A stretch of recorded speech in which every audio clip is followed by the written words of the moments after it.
China is really trying to step up its game when it comes to the electric vehicle market. They basically dominate the global battery trade when it comes to electric cars, and they are trying to push their brands across the globe. Particularly here in Europe, you're seeing a lot more Chinese electric vehicles on the market. Now, some people say that China is leading the way when it comes to this. BYD in particular really leading the way when it comes to the technology of charging your car so fast that you can actually do it apparently in China now as fast as just filling up at the gas station or the petrol station for us here in Europe.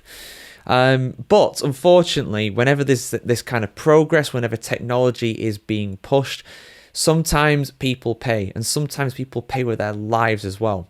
There was a horrible incident with a Xiaomi car there, a Xiaomi SU7, where 3 people's lives were lost and $15 billion went down the drain as a result of this. Let me just have a look at this, guys, because this is, like I said, this is a horrible story, but I feel like it's important to bring it here on the Motoring channel. So shout out to AutoPost for covering this story. On March 29th, tragedy struck in Anhui province in China when a Xiaomi SU7 crashed while operating in navigation on autopilot NOA in an advanced driving assistance feature developed by Xiaomi.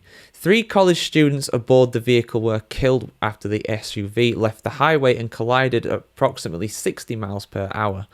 Although the system detected an obstacle and engaged emergency braking, it failed to prevent the fatal accident. News of the incident spread rapidly across China's internet, sparking widespread public shock. In response, Xiaomi's stock valuation plummeted, erasing approximately 120 billion Hong Kong dollars, which is equivalent to around 15 billion US dollars from its market capitalization in just 2 days. Public skepticism towards Xiaomi's intelligent driving technology quickly intensified.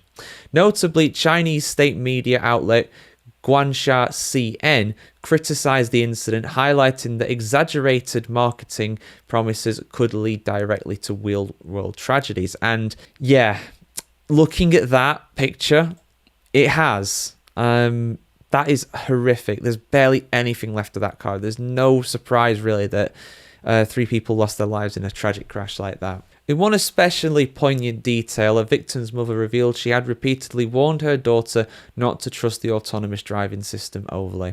Despite these warnings, the daughter reportedly assured her mother that the system was safe. That mother must be going through hell right now. It is, yeah, I mean, she warned her, but, you can never predict these things. You can only do what you think is the correct thing at the correct time at the end of the day. But yeah, one of the actual factors behind this is misleading marketing, allegedly.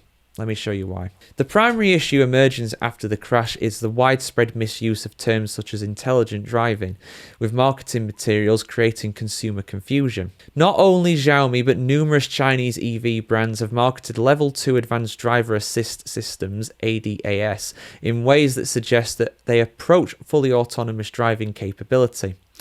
Misleading language such as hands-free driving, automatic obstacle avoidance, and advanced intelligent driving has become common, leading consumers unfamiliar with the technology to believe the car could drive itself without supervision. Exaggerated promotional videos further deepen this misunderstanding. Content depicting drivers removing their hands from the steering wheels or even closing their eyes, oh my goodness me, that's terrible, has proliferated on Chinese social media, garnering hundreds of thousands of views. Shortly after the crash, footage emerged of another Xiaomi SU7 driver reportedly asleep behind the wheel on a public highway, underscoring persistent confusion and misuse. Man, there's more on this article if you guys want to look through it. It's a good piece on it and everything. Yeah, that's just downright terrible. It just shows that autonomous driving has a long way to go, and marketing their cars like this, that's terrible. To say or allude to the fact that you can, it's all right, you can do hands-free driving, when actually you should be paying attention. You can't really blame people for trusting technology at that point, can you? Yeah, you might say they were stupid to trust it. Would I trust it? No, personally, I never would. I would never get in a car without a driver. I just wouldn't. It's a bit like getting on an airplane without a pilot, even though I know the computer does most of the work. It's just nice to have that human element there. That's my personal opinion. I know a lot of people disagree with that. I know there's a lot of people out there that trust these kind of technologies, but unfortunately, incidents like these, they're not completely out of the blue. We have seen some pretty horrible things. So your thoughts in the comments below, guys. Would you get in an autonomous car? Your thoughts in the comments below. As always, like, share, subscribe if you want to see some more like this. As always, have a fantastic day wherever you are. And if you have an autonomous mode on your car and you want to use it, be careful with it.